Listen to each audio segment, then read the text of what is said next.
Deputy commissioner भाई को इस गंदगी से बचाने के लिए मुझे कीचड़ में धकेलना चाहती है। ऐसा तो नहीं होगा बिलाल, ईमान को मैं किसी का होने नहीं दूंगा।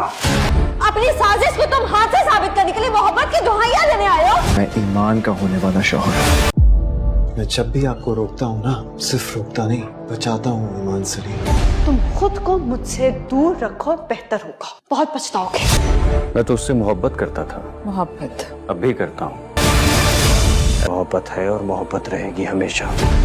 ईमान के फोन पर दोबारा तुम्हारी आवाज सुनी तो पर्सनल हो जाएगा। नाजरीन, ड्रामा सीरियल नकाब की आने वाली एपिसोड बहुत ज़्यादा इंटरेस्टिंग होगी। नेक्स्ट एपिसोड में आप देखने वाले हैं बिलाल ईमान के पास जाता है और जाकर उसे सारी सच्चाई बताता है और ईमान से कहता है मैं आपको हर बार बचाने की कोशिश करता हूं, मैं सिर्फ आपको नहीं बचा रहा होता बल्कि मैं आपकी जान भी बचा रहा होता हूं, लेकिन हर दफ़ा आप मेरा कहा नहीं मानती और आज इसी वजह से आप इन हालात में फंस चुकी हैं। तो बिलाल उसे बताएगा हम आपको सुबह घर जाने देंगे और उससे पहले प्रेस रिलीज़ करेंगे। और ऐसा ही होता है, ये खबर क्योंकि मीडिया तक फैल चुकी होती है इसलिए मीडिया को बुलाकर उनके सामने सारी सच्चाई रखी जाती है और उन्हें बताया जाता है ईमान पर जो इल्ज़ाम लगाए गए थे वो बेबुनियाद थे और ये बिल्कुल बेकसूर हैं और इन पर लगाए गए इल्ज़ाम बेबुनियाद हैं, इसीलिए उन्हें क्लीन चिट देकर वापस घर भेज दिया जाता है और बिलाल ही उन्हें घर छोड़ने के लिए आता है और बिलाल रास्ते में भी उसे समझा ही रहा होता है। तो ईमान को ये बात समझ आ चुकी होती है बिलाल ही सिर्फ उसके साथ मुखलिस है और उसकी मदद करने की कोशिश कर रहा है।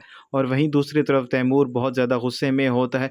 तैमूर भी अपनी तरफ से कोशिश कर रहा होता है कि ईमान की जान बचाए, लेकिन उसको ये बात मालूम नहीं होती बिलाल भी उसका साथ दे रहा है।